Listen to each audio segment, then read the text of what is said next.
I thank God for AA. I thank AA and my sponsor for my sobriety. My number one home group is the 6:45 a.m. daily attitude adjustment hour. And we meet every morning, 6:45 for an hour. You get our attitude screwed on straight, and so we can go out there and face the world.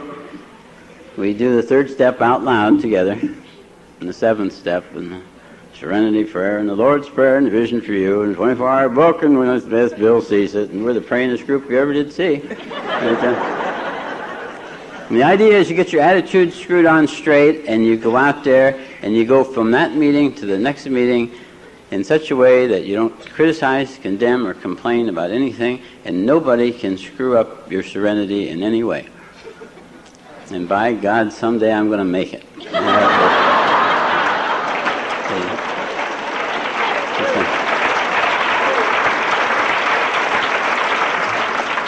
It's a great way to start a day. And if you don't have a morning attitude adjustment hour to go to, well, your program's just not up to snuff, that's all. I go to that meeting every day, except on the days when I don't. Hasn't this been a fantastic weekend?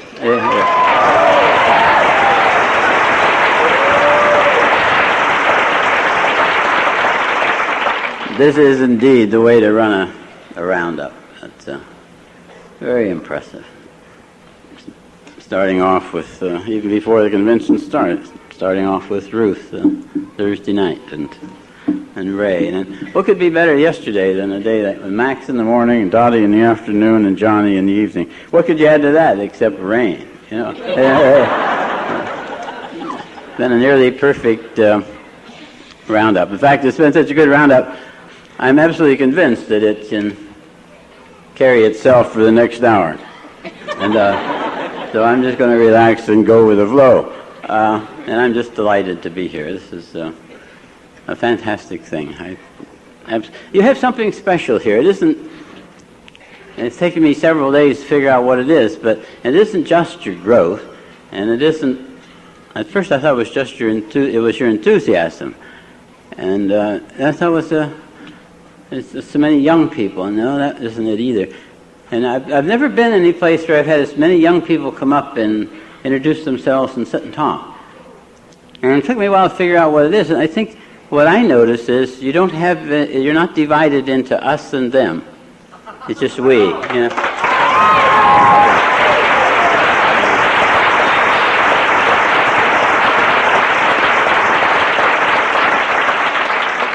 You should applaud yourself for that. That's very exceptional. I'm delighted to have been exposed to that. Anyway, I guess I'm supposed to talk about being an alcoholic and give you my drunkalogue.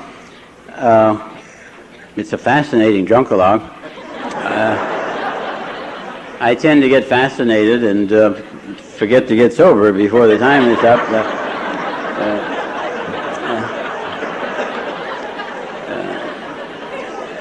Besides, it's Max has pretty well given you a perverted version of it yesterday.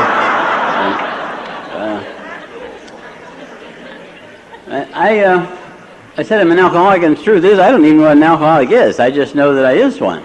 And then you know what to do about it, and that's really all I need to know.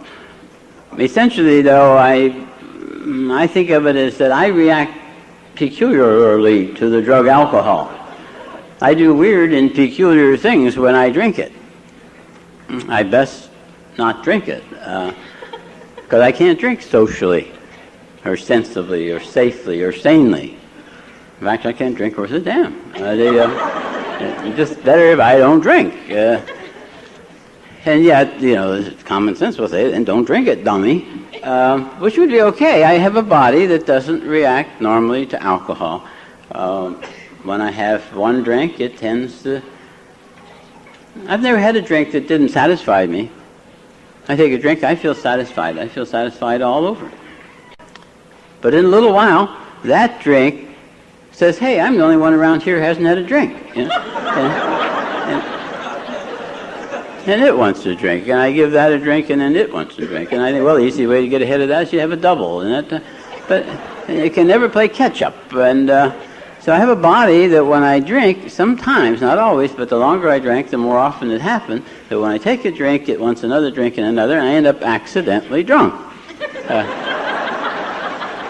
That's what I mean when I say I'm an alcoholic. I'm a person who gets accidentally drunk, and so I have a body that can't handle alcohol, which is no big deal about that, except that I have a brain that under any circumstances, happy occasion, sad occasion, hot day, cold day, funeral, wedding, whatever, morning, night, alone or with a lot of people, under any circumstance, I say, let's have a drink.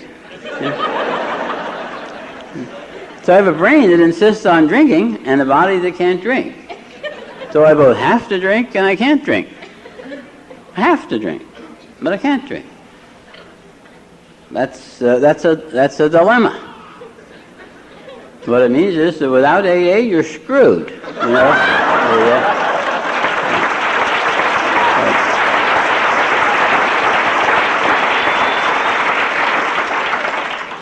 I was screwed a long time. Didn't even know what the problem was. I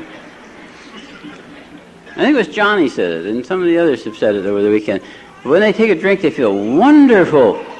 They grow taller, and they're better looking, and they're real clever, and they're wonderful. I don't identify with that. I don't identify with that. I don't recall drinking and feeling all that wonderful. It was more like I've heard Father Terry say that when he drank, he didn't feel wonderful.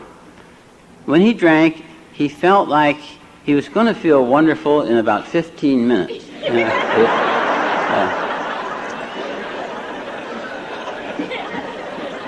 Mine was more that way. I thought, this drink isn't going to do it, but one more really will. And the next drink's going to make me feel wonderful. I do recall, though, marked retrospect, I certainly was not aware of it at the time, but thinking way, way back when I was new in practice and building up a practice, a lot of church dinner dances. And when you're building up practice, you have to go to church dinner dances. And I don't like church dinner dances because there are people there. And people expect you to talk to them. And they dance and they expect you to dance. And even if you don't dance, there's always some over-enthusiastic woman comes up and says, let's dance, and you say you can't dance. Oh, sure you can, and drag you out on the floor. And I hate women like that. So I would have a few drinks, and you have to have a few drinks if you go to dinner dance anyhow, because I've always had a fear that people would think that I drank too much. And so you have to be very careful not to drink too much. And the other, so you have to drink, because my God, if you don't drink, they'll know you have a problem, And so you have to drink, and you don't drink too much. So I would have 2 drinks, just myself two drinks while I was there. But I do recall now, again in retrospect, I recall having drinks before I left home. And what that did, it would relax me mentally and physically. And I would relax mentally, and I could talk to people. And I would relax physically, and I could dance. Not real well, but I could dance. Today I don't drink and I don't dance, So I would use that. I would have a few drinks, I relaxed mentally, I could talk, I relaxed physically, I could dance, and it worked very well. And but it seems, in looking back on it, that the two got out of sync. And it happened repeatedly. I don't know why it took me so long to see what was happening, but for instance, I would have a few drinks and I hadn't even begun to relax mentally yet, and I would get too relaxed physically.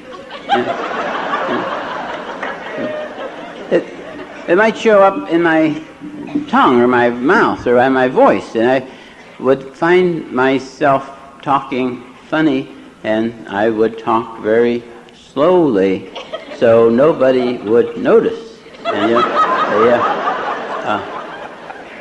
or I would knock something over when I reached for it. I would trip when there was nothing I would find myself laying there on the floor, And my brain would say, get up, you fool. These people will think you're drunk, And my body would say, how am I going to get up? I can't even move, And I was often fascinated by the strange effects that alcohol had on my body. Being a scientific bent, I used to think, gee, I react oddly to alcohol, you know? Funny what alcohol does to my body, you know? Didn't help me a bit in getting sober, but it was an interesting sign. And other times, the reverse would happen. I wouldn't have even begun to relax physically yet, and I'd have a few drinks. And it would be as if all my brain cells got together and said, oh, hell, he's drinking anyhow. Let's take the night off, you know?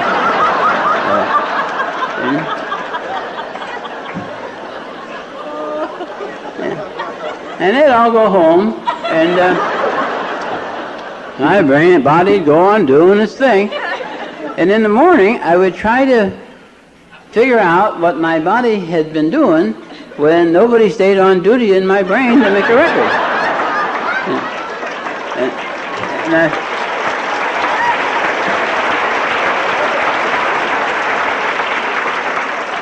And I've never figured out how to recall something that wasn't recorded at the time that it was done. Used to worry about that, but I heard Cliff R. from Oceanside talk one time. You should have him come up here and talk to you. He was saying how he used to worry about what he did in blackouts, and finally one day he realized that he never ever had come out of a blackout and found that he had spent the night helping the little sisters of the poor. You know,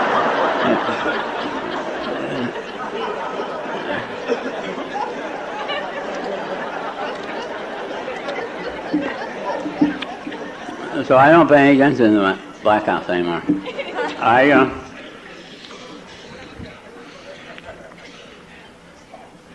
My philosophy has always been to know what you want in life. You know, if you don't know what you want, you're likely to not get it. And if you don't know where you're going, you may not get there, you know. And so know what you want, have your goal. Have a goal, have it way out there. Have it higher than you can achieve, and then have it, so it'll drive you nuts. And then have intermediate goals along the way so you can get a sense of accomplishment. And then know who you need to get to help you to get there. Know who you need so that they can. That's executive ability. In Al-Anon, they call it manipulation, but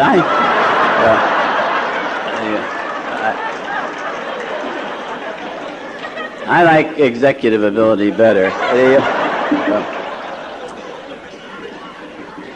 It's like when I grew up in a drugstore from the age of 4. My father, without even asking my opinion, gave up his job as a druggist in Canton, Ohio, and he bought a house drugstore combination in Alliance, Ohio. And I literally grew up in a drugstore. And when I was old enough, they sent me to pharmacy school so I could come home and work in the family drugstore. Actually, the problem with that was that people weren't as impressed with my pharmacy degree as I thought they ought to be. Weren't as impressed as I was. I thought they would be more impressed if I had a medical degree. The problem with that was that my family didn't have any, it was depression. They didn't have money to send me to medical school. They didn't particularly want me to be a doctor. They wanted me to stay home and work to run the family drugstore. And so my solution was to marry the girl next door and suggest she work my way through medical school. Yeah. And that's where Max came in. And the problem with that was that when I got the medical degree, people weren't as impressed with that as I thought they ought to be. I thought they'd be more impressed if I had a specialty. And so I told her, I said, you're doing a good job, kid. Keep on working and we'll get us a specialty degree. And I specialized in internal medicine. And in internal medicine, you study all the diseases of adults, all the non-surgical diseases. You can't stand the sight of blood, so you don't do surgery. But you know a medication for whatever is wrong with people. You diagnose what's wrong with them, you become a specialist, a diagnostician, a specialist in diagnosis, and specialist in treatment. You make a diagnosis and you give them something for it. And I knew a pill for every ill. And I was good. She worked in the office with me for 25 years. Drove me to drink for years. And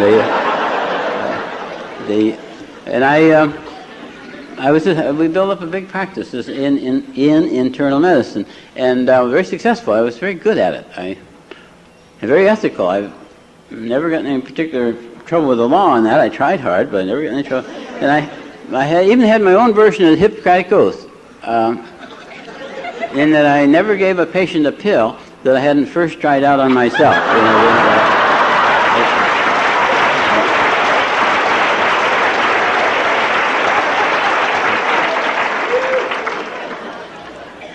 I used to know what you want, work for it, and get people to work with you to get it, and work for control. Working on your problem. God, I got the AA and everything the preamble, the steps, the traditions, the book, the Serenity Prayer, the Lord's Prayer, everything says that ain't the way to do it. It's working on the problems makes it worse. And the epitome of that, maybe, I was going to say is sleep. It may be trying to quit drinking. Everything I did to try to quit drinking made it worse. No, it didn't. It made it better. But only for a very short period of time. And then it got worse. And what I was going to say before was the epitome of that, of working on a problem, making it worse, is having a problem with insomnia. I was born with congenital insomnia. And I set out to solve that problem. And I started working on it. I used to worry all day about whether or not I was going to sleep at night. And eventually I got to where I worried all night about whether I was going to sleep at night. I did everything. Sleeping pills didn't work until the next day. Tranquilizers hadn't come out yet, and I was back in pharmacy school. I found out I could go to school all day, work in the drugstore all evening, study till midnight, 1, 2 o'clock, go to bed, and try to sleep, and everything I'd been studying would be running through my head, and I'd be half awake and half asleep. And in the morning, I'd be both tired and stupid. I found out I could drink a couple of beers, jump in bed, sleep real fast, and wake up smart. And I graduated with honors in pharmacy school, and then in medical school, and then I got my specialty boards the first time I took them. And so it worked for me. Don't tell me it didn't work, because it worked. The only trouble is it kept me asleep for shorter and shorter periods of time the longer I used it. And it took more and more to get me to sleep. And I'd have to drink myself back to sleep. And in fact, impatience would wake me up in the middle of the night, and I'd have to drink myself back to sleep. The nights were rather miserable. I don't know why hanging up a phone would wake me up, or bring me out of a blackout. I guess the ringing of the phone would wake me up, and I would have gotten up and walked across the bedroom, because I moved my phone from the head of the bed to the far wall, because I thought I was a heavy sleeper. And I always had a fear that somehow I'd admit a patient to the hospital in the middle of the night, and in the morning forget they were there. I thought I was a heavy sleeper. I forgot I was an insomniac. And I would find I'd gotten out of bed, walked across the room, sat down at the desk, turned on the light, answered the phone, carried on a conversation with somebody, and now was hanging up the phone. And I didn't know who I talked to. I didn't know whether I told them to meet me at the hospital, or I'd be right out and make a house call, or take 2 aspirin and call me in the morning, or what I told them, And, when you're a conscientious doctor like I am, you can't go back to sleep with a problem like that. So I would drink vodka and orange juice in case they call back. I had to try to get to sleep in case they didn't call back, but I had to be ready to go if they did. So, and I know vodka keeps you breathless. Almost had me practiceless. And I worked on the problem. And what happened, the more I would drink myself back to sleep, the harder it was to get up in the morning. But I would have no respect at all for a doctor who would drink and go to work. That would be terrible. So I never did that. happy to say. I never stooped that low. So what I did is I had a 5 a.m. shut-off time, and I never drank after 5 a.m., which made it hard to get up some days. In fact, I remember the day I thought to myself, my God, man, what would you do for a patient that feels like you do? And the answer came right back. Well, I'd give them something to pep them up.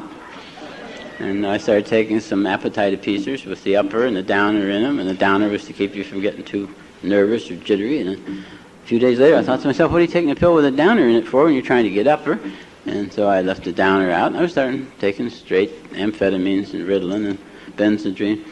And gradually, that was the same thing. Anything I took, it took more and more to do it, or it had a side effect that made me have to take something else to counteract that. It was always a progressive thing. It's always a progressive thing for me. And so I got to where I was taking 45 milligrams of the long-acting Benzedrine and 45 milligrams of the short-acting just to get out of bed in the morning. Then I would take more during the day to stay up there, and then I would take some tranquilizers to take care of the overshoot. And then the evening came by, and I thought to myself, my God, man, you couldn't sleep before. How are you going to sleep now that you're taking all these pep pills? So I started taking sleeping pills to counteract the pep pills so the scotch could put me to sleep.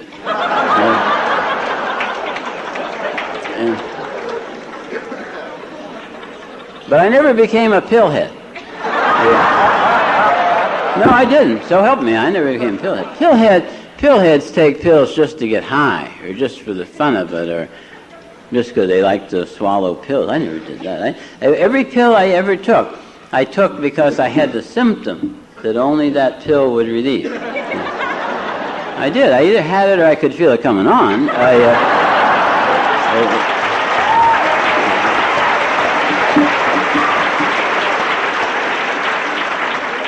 Every pill was medically indicated at the time and prescribed by a doctor and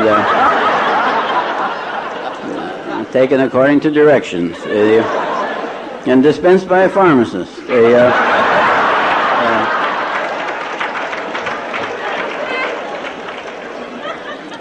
I never became a dope fiend either. The dope fiends use dirty needles and buy their drugs on the street, and they'll take anything. I never used anything but clean needles and pure legal drugs that I had stolen from my patients.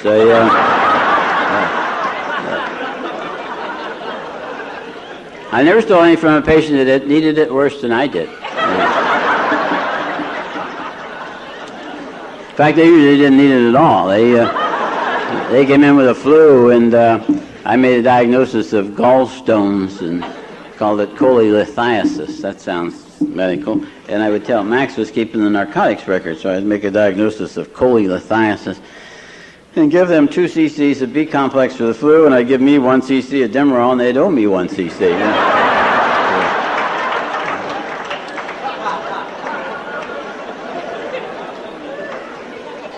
Just love that intravenous demerol. Oh, you squirt that stuff in the vein, and you stand there and wait, and nothing happens.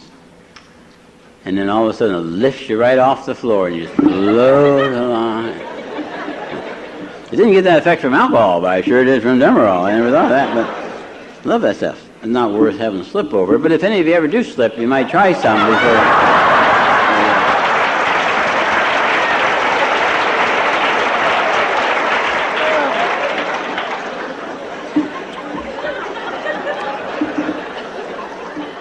Everything I ever took had side effects. Even the pep pills. Thank God, it would make me.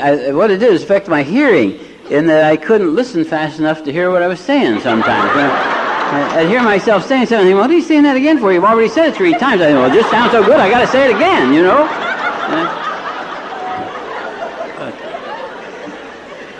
Just love to hear me talk. You know. And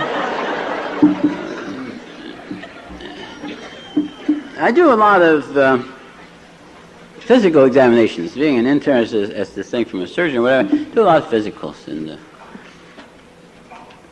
when I'm doing a physical on a man, I have him take off everything but his shorts. when I'm doing a physical on women, I have them take off everything. And they give them a little plastic thing that has a couple of holes in it, and they stick their arms through it, and it hangs down in front. And they feel like they have something on. And they're sitting on a table like this, facing this way. And I examine their eyes, ears, nose, throat, neck, and I take a little plastic thing and drop it down. And they're sitting there topless. And I immediately put my right hand over the left breast, and I say, "Do you examine your breasts regularly for lumps?" It's an interesting thing. Please, okay. It's an interesting thing that only one of two things ever happen. It's always the same. One of two things happen. They either think to themselves, "My last doctor told me to do that, and I used to do that, but I never found any lumps, so I must not be doing it right, so I stopped doing it, but I ought to be doing it." Or else, they think, "My last doctor told me to do that, but I don't want any lumps in my breast, so I've never done that, but I ought to be doing it." But you see, either way, they're thinking of the scientific aspect of why some man is standing there with his hand on her breast. So I just never, ever put my hands on a woman's breast without saying, "Do you examine your breasts regularly for lumps?" And it's always worked very well for me.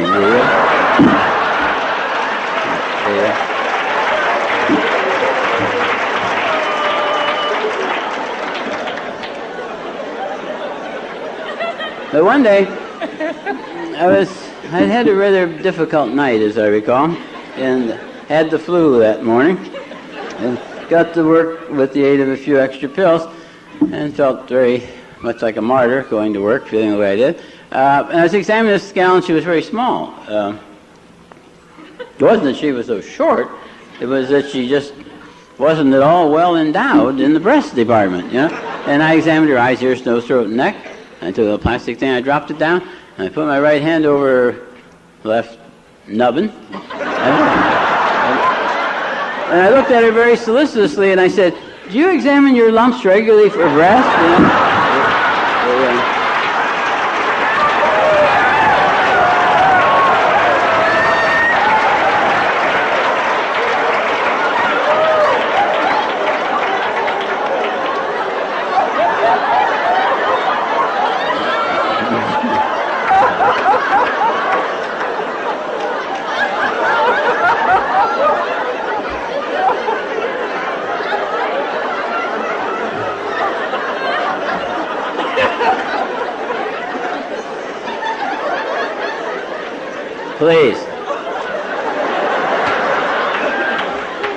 Please, ladies and gentlemen, need I remind you, this is the Sunday morning spiritual meeting.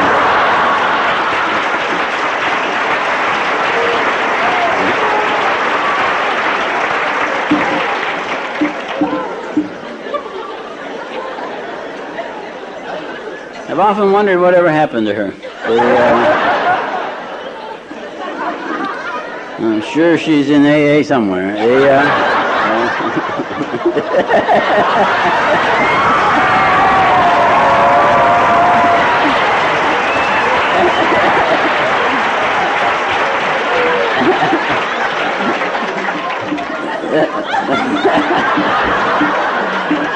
Oh, Peggy, I finally found you.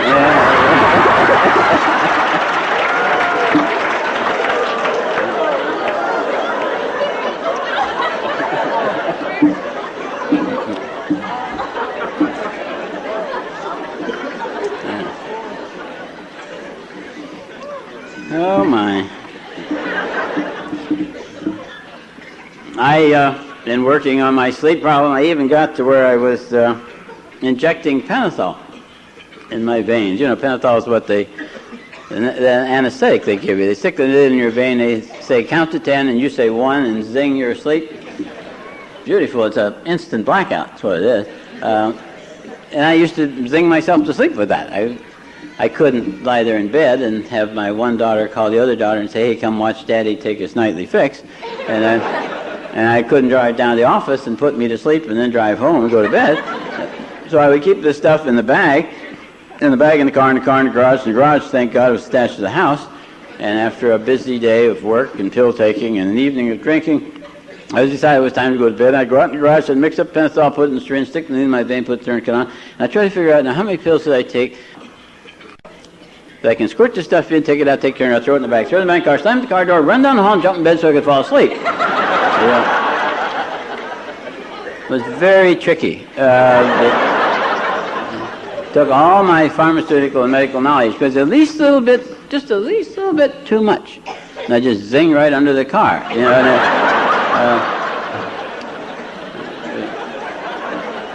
Or at least a little bit, not enough, and I would squirt it in, take it out, take it out, throw it in the back car, slam the car, run down the hall, jump in bed, and nothing would happen. You know.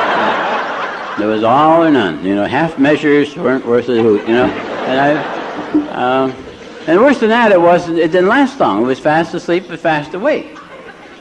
And one night, you know, this is what working on your problem will get you. One night, I put myself back to sleep that way 4 times in one night. 4 times in one. You know, after a while, you got your foot up on the hood of the car, shooting in varicose veins, and you're getting harder and harder to hit them. And 4 times in one night. And in the morning, I got to thinking about that.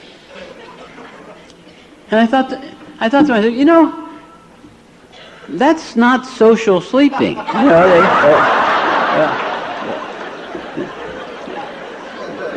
and even to me, it didn't make sense. You know, and yet, you know, I couldn't stop doing that.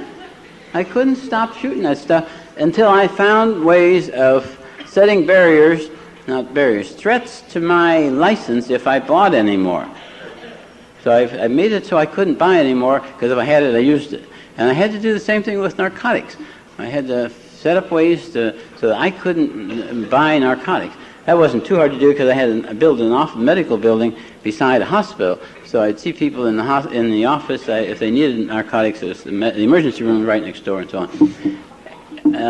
Learning to practice without prescription, without tranquilizer pills and sleeping pills was a little bit more tricky, and so on. But couldn't then have drugs around, or alcohol, without using them. If it were there, you know, I had a sleeping problem anyhow, and you can't sleep with those things calling to you. I'm over here, you know. I'm out in the garage. Come on out, you know.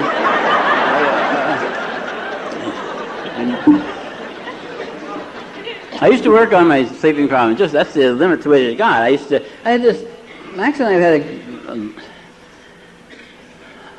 We've been married. Max and I have been married. At the end of this year, we'll have been married 44 years. And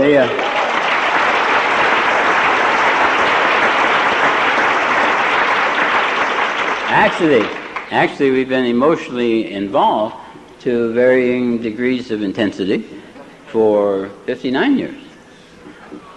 Now, to accomplish a deal like that, you know, the first requirement is you've got to be very, very old. And we're getting younger all the time. But that was, it started out as a good marriage. It just kind of deteriorated as she went through the various stages of Al-Anonism.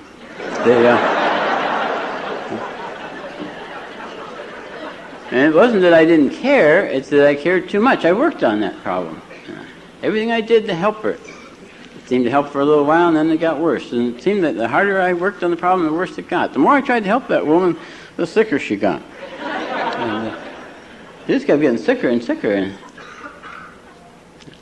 actually, even when it ended up at the psycho ward, it didn't surprise me. But when that steel door slammed shut, and she was the one that went home, I was amazed.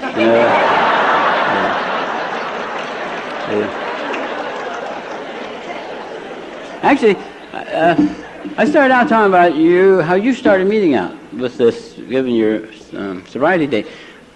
Where at home, where I grew up in AA, we started out a meeting with a show of hands. First thing we do is have a show of hands of all the alcoholics. Can we see the hands of the alcoholics in there?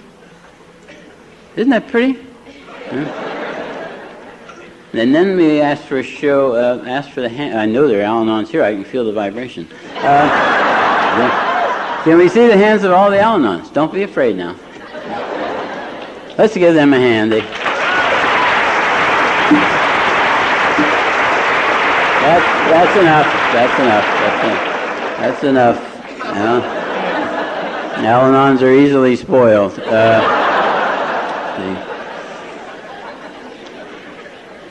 I'd love to see Al-Anons at meetings. Any kind of meeting. They need all the meetings they can get.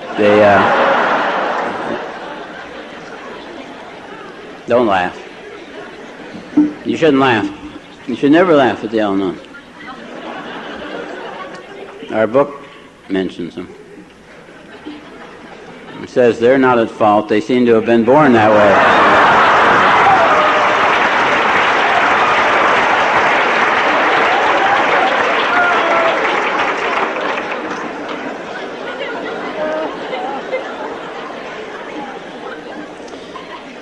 I worked on my marriage, and the harder I worked on it, the worse it got, and the worse it got, the harder I worked on it. Max talked about me taking a course in hypnosis to try to help her, and turned out she wasn't a very good hypnotic subject, but I didn't give up. I took 6 courses in hypnosis, and I ended up a drunken hypnotist.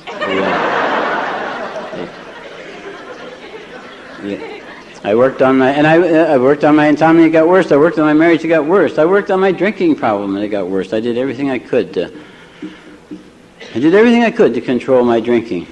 I used to give up drinking entirely. I'd wake up in the morning and think, my God, I did it again.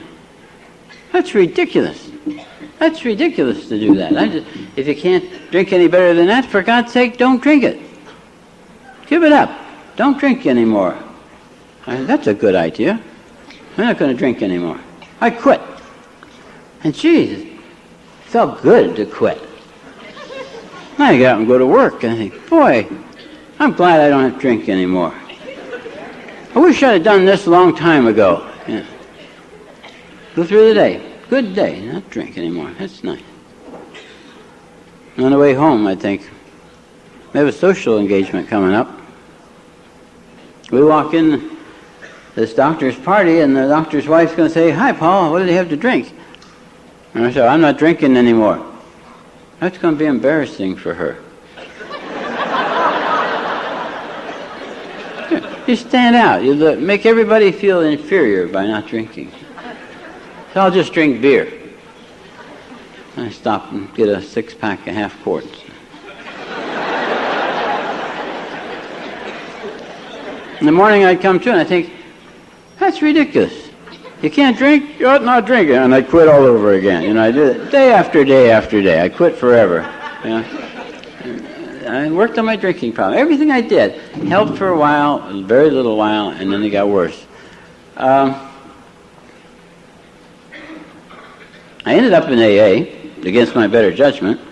It was the only way I could get out of the nut ward was to have some drunk from AA come and sign a receipt for me and take me out on pass, to an AA meeting.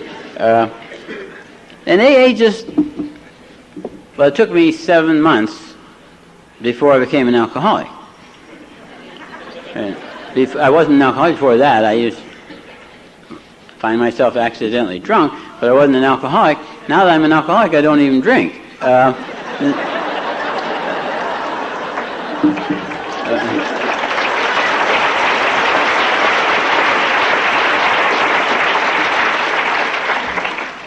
And it's funny how dramatically AA has taken away my drinking problem. Now I realize what I just said. Don't come up afterwards and tell me drinking is still my number one problem. I know that. But as long as I do the things I'm doing to keep from drinking, not drinking is the easiest thing I do.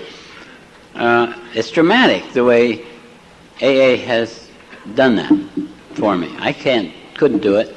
I can't stay sober, you can't stay sober, but we can stay sober. My efforts to help you stay sober keep me sober, but my efforts to keep me sober don't work. So it's been dramatic. On the other hand, AA has been dramatic in helping me with my drinking problem. It hasn't been nearly as dramatic, helpful yes, but dramatic no, not nearly as dramatic in helping me with my thinking problem. I have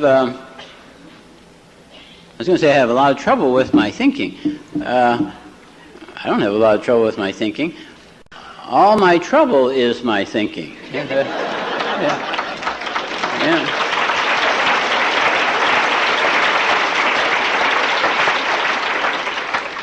I've never yet thought I had a problem and been wrong. I've never had a little problem and thought it was a big problem and been wrong. I am in total charge of whether my problems are big or little. In fact, any problem I have, all I have to do is to think about it to make it bigger. In fact, I'm so good at that I can take an absolute, total, complete non-problem. You can see that it's no problem. It's no problem at all. But if you think about it a minute, it could be a problem. Well, just think about it for a minute, because it is kind of a problem. In fact, I soon get the feeling, it's a good thing I'm thinking about this, because it really needs to be thought about, because, and then I can watch it, and by God, this is a problem, and I can't just have a problem without being obsessed with it. Any place I look, that's where it is, and it gets bigger and bigger, and then pretty soon I'm going to look at that goddamn problem,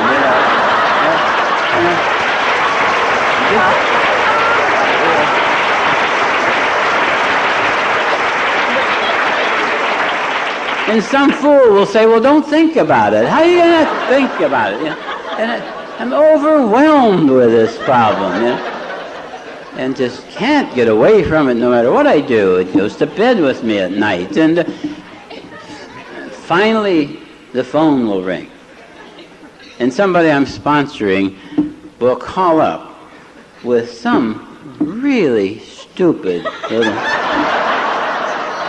Have you ever noticed what chicken shit problems people worry about? A pot behind a stove, or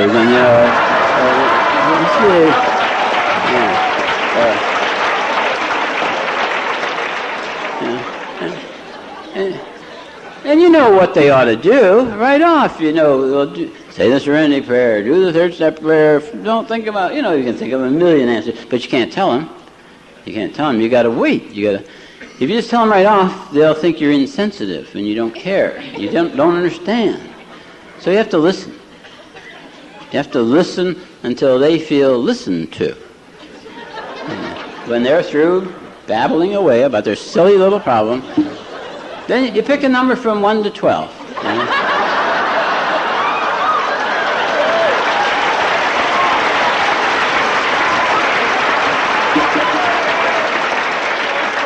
I've even heard people refuse to sponsor somebody that asks them to sponsor because they don't think they know how to do it. If you can count to 12, you can do it. Pick a number from 1 to 12, say, work that step, doesn't matter which one. And then say, oh, isn't he profound, and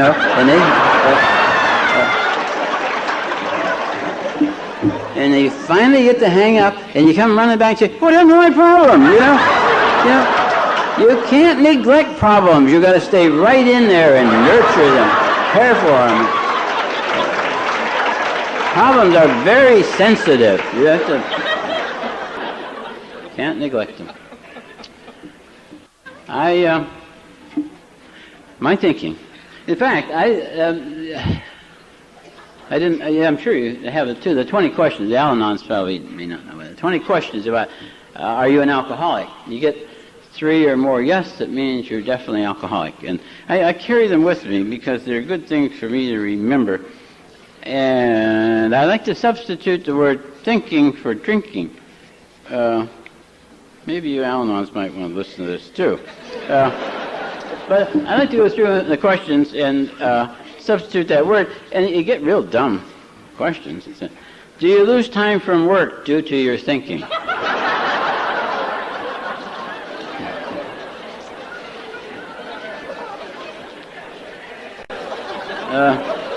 Is thinking making your home life unhappy?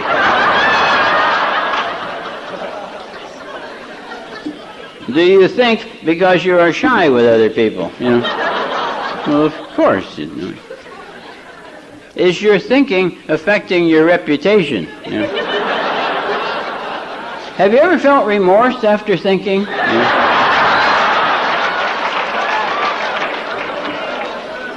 Have you gotten into financial difficulty as a result of thinking?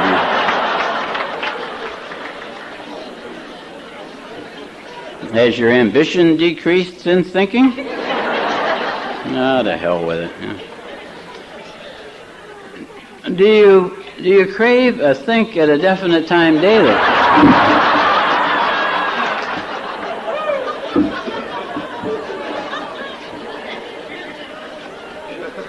This one's a little risky. Do you want to think the next morning? Does thinking cause you to have difficulty in sleeping? Many a time my body want to go to bed and my brain want to stay awake and talk about it some more. Even now, often at night, I'll be sleeping and I'll say, "Wake up, we want to talk to you."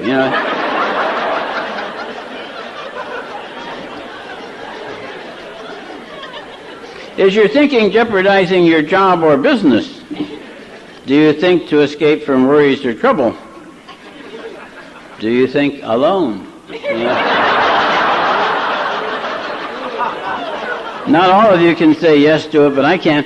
The one that says, has your physician ever treated you, or have you ever been in a hospital or institution on account of your thinking?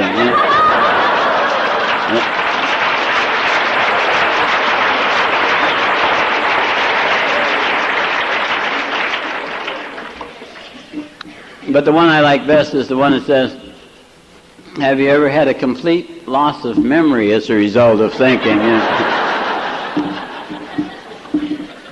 I shouldn't have gotten up here and said, my name is Paul and I'm an alcoholic. I should have said, my name is Paul and we are alcoholic. I'm not alone up here.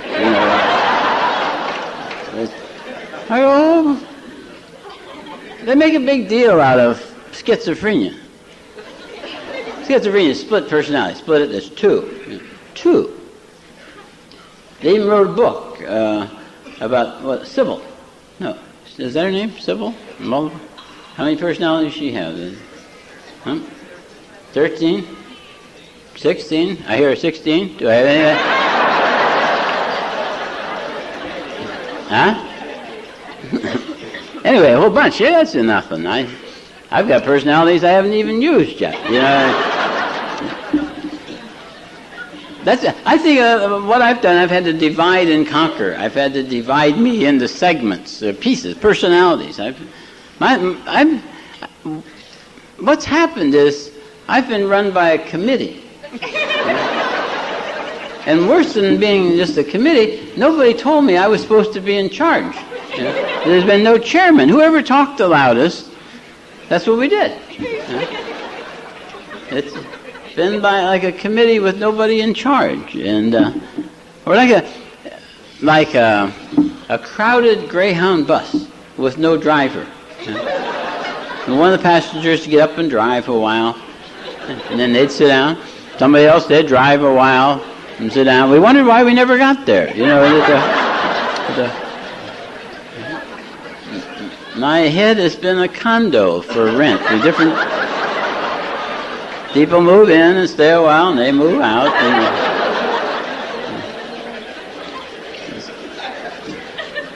One of the guys up there is afraid of everything. Don't do that. Don't do that. You'll blow it. You'll make a fool of yourself, and they'll all laugh at you. Don't do that. There's one of them that says, "You're going to do it anyway. You're going to do it anyway. It doesn't matter what you say. You're going to do it anyway." And we just listen to anybody that happened to be talking. There's one of them there that no matter what it is, no matter what the situation is, he always has the same answer. Let's have a drink.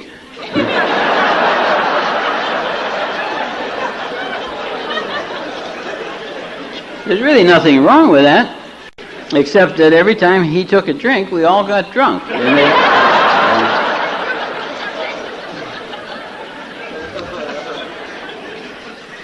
I used to turn on my drinker to turn off my thinker. That's the only way I could get to sleep at night, because they wanted to stay there and talk all night about the things during the day that I thought I'd handled very well, and they wanted to explain how I hadn't handled them well at all.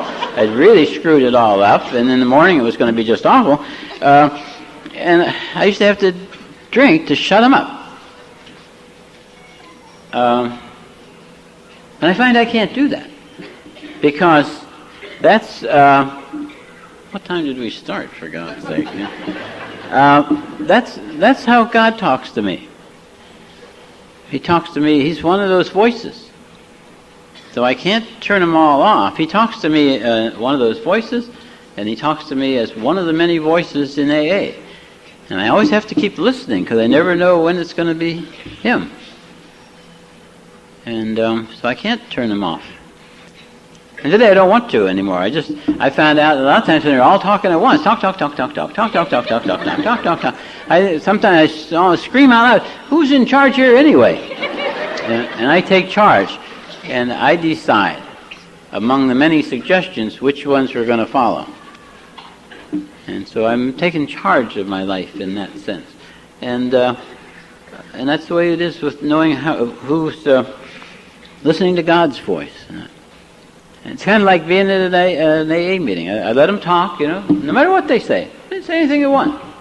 I let them talk. When it's through, say, thank you for participating. Now if you'll sit down, we'll call on somebody else, and everybody gets their chance. My drinking isn't that much of any problem anymore. I don't know why I'm having trouble with my eye. My thinking is less and less of a problem all the time. My marriage is no problem anymore. Oh, that's a lie. Relatively speaking, it's no problem at all. Max and I get along terrifically well. I found that it's much better for me to tell her how I feel about me. How I feel about me, rather than what I think about her.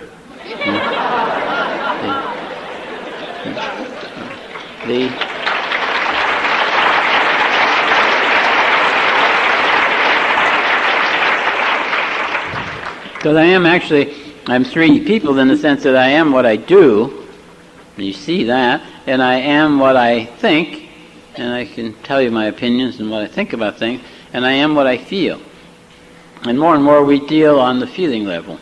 I tell her how I feel about me, and she tells me. It's kind of like just being it's kind of like having an AA podium in the living room, the bedroom, in the home, and we deal in that relationship, and we kind of treat each other as if we were newcomers.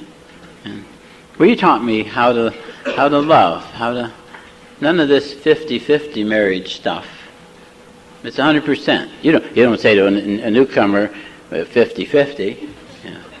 I'll pick you up and take you to 3 meetings if you promise not to drink after that, or if you promise to stand up at a convention and tell them who did that, or whatever. There's no bargaining. You just do it.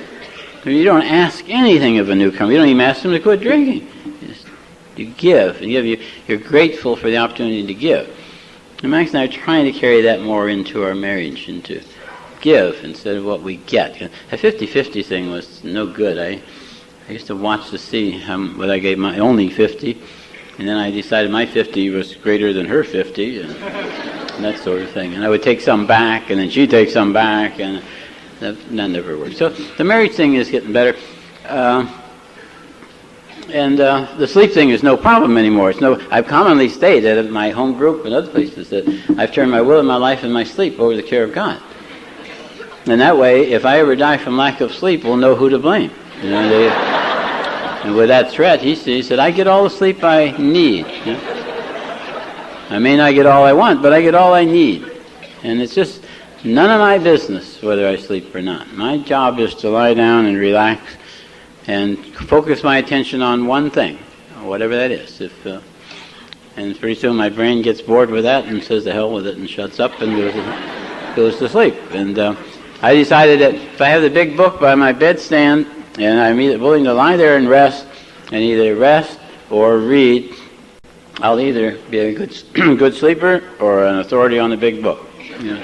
And either way, it works out all right. So whether or not I sleep is not my problem, and that part's better. And I've decided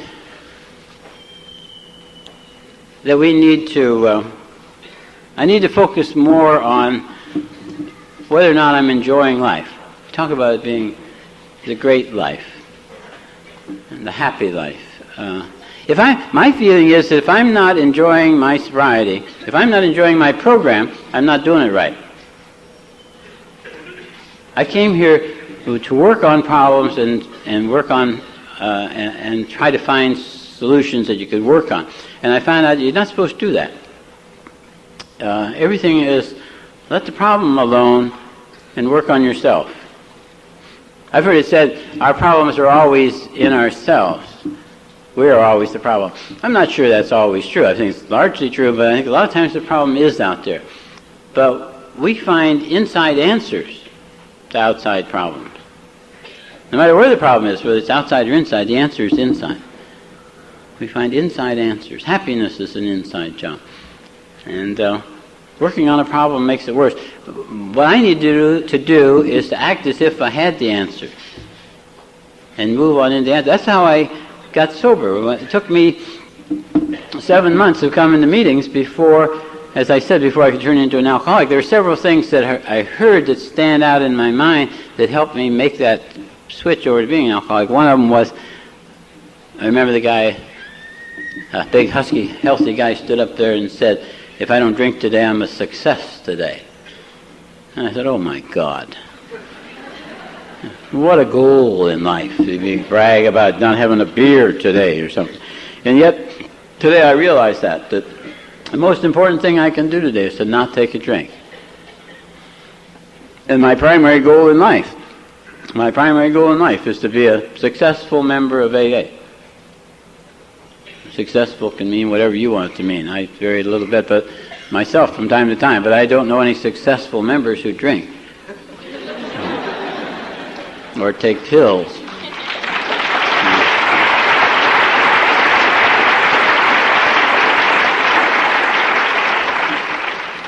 Or smoke those funny cigarettes. I want to be a successful member of AA. That's my primary goal in life.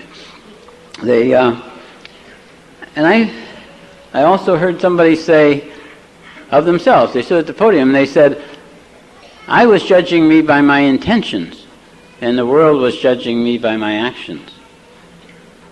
And God, that was painful to hear him say that, because I've always been a man of tremendous good intentions.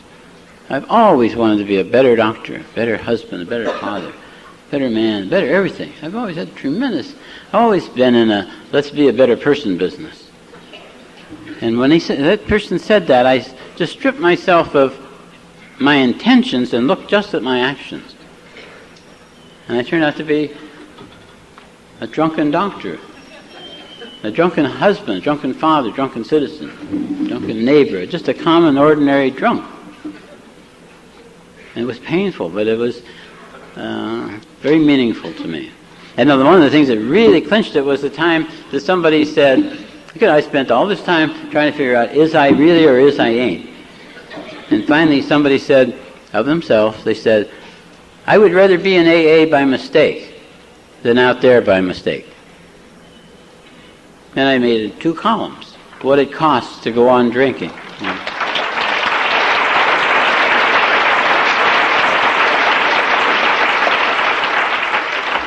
We complain about the high cost of inflation, but the high cost of drinking is just tremendous, and ends in death. What does it cost to be in AA? You gave up a weekend to come here. Isn't it painful? So it just seemed to me like the logical thing to do. And at that moment, I switched from living in the problem to living in the answer. I accepted the fact that I did have a drinking problem. Probably was even a serious problem. In fact, I might even be a kind of alcoholic. Some mild kind, And I bet there are people out here today that don't think they're really, really, really really alcoholic. And I just want to say to you, you don't really have to be all that bad. In fact, you can even lie a little bit. I did, and I've never seen anybody ask to leave AA because they weren't alcoholic enough.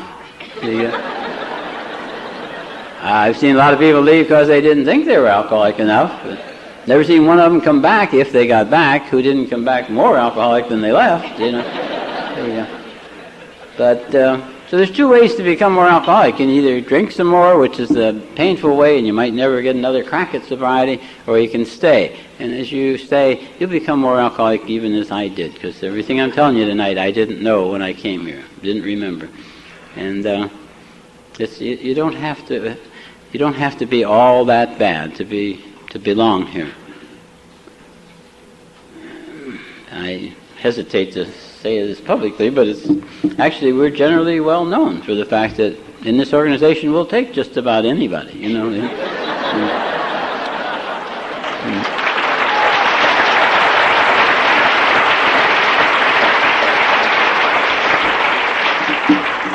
Acceptance was the key to sobriety for me, and acceptance is the key to serenity for me. Accepting life on life's terms, accepting life as it is rather than as I wish it were.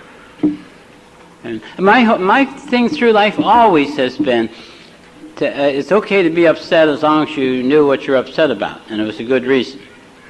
And my favorite story was to talk about what Max had done. Let me tell you what you did now, sort of thing. Always explaining it based on what you had done now. I remember not too long ago, I called my sponsor, and I was telling him something that Max had done again. And I guess he had heard this often enough that he was getting a little tired of it. And his favorite expression is, well, whatever. If you haven't got a sponsor yet, don't pick one who says, well, whatever. I was telling him about Max, and he says something, he stopped me, and he says, well, why don't you just put it out of your mind for a couple of days? And I said, what do you mean, put it out of my mind for a couple of days? In 2 days, I'll forget about it,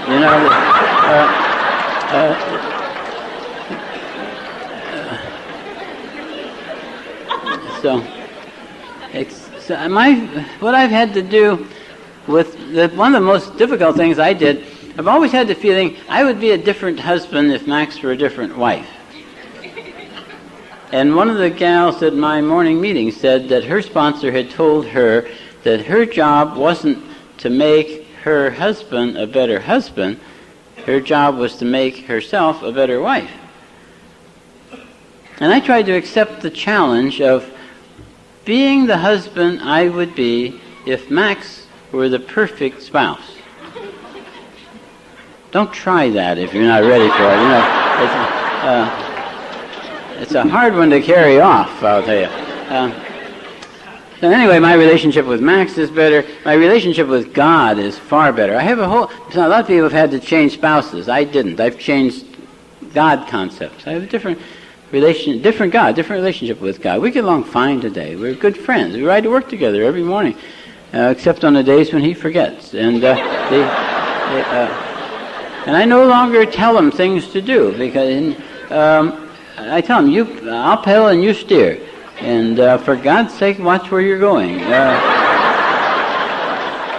Sick of some of the places we've been, And he's got a lot more time now because I don't tell him things to do and things to keep from happening.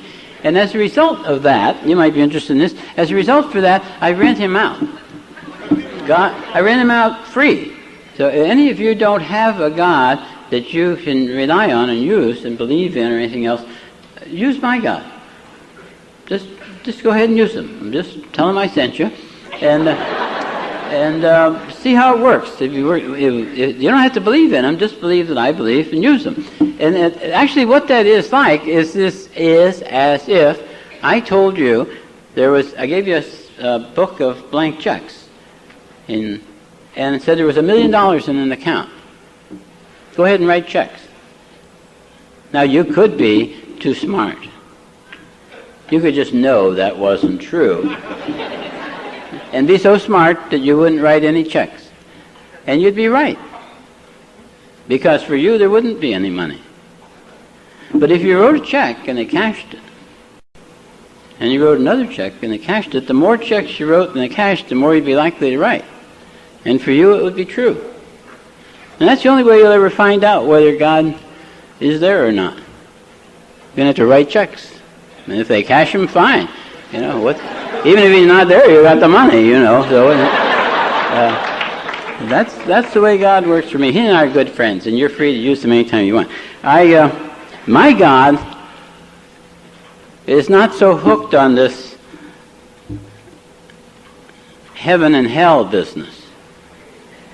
I've been told all my life that I'm going to go to hell.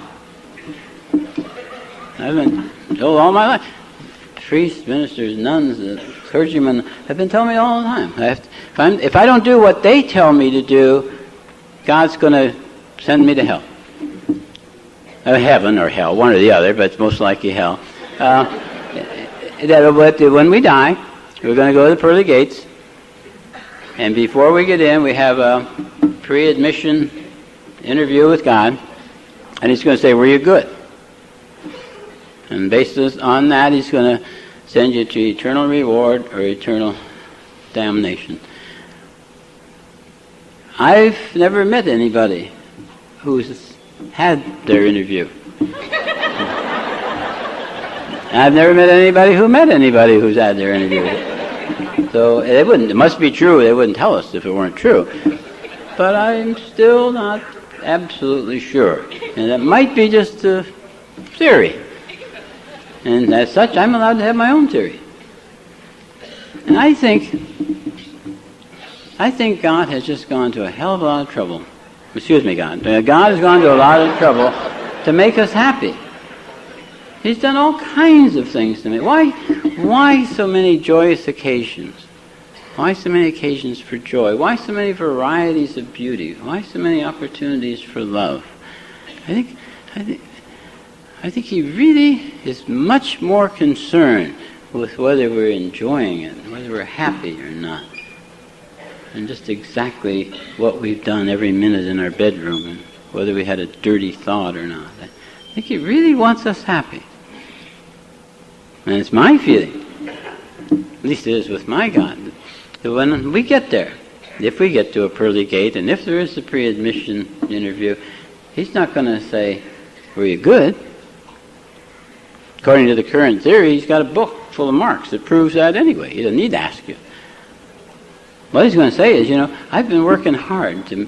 I've been staying up day and night, giving you everything you need to be happy. I may not give you everything you want, but I've given you everything you need to be happy. Now tell me the truth. Did you enjoy it down there? And if you say, well, gee, God, if you'd have told me...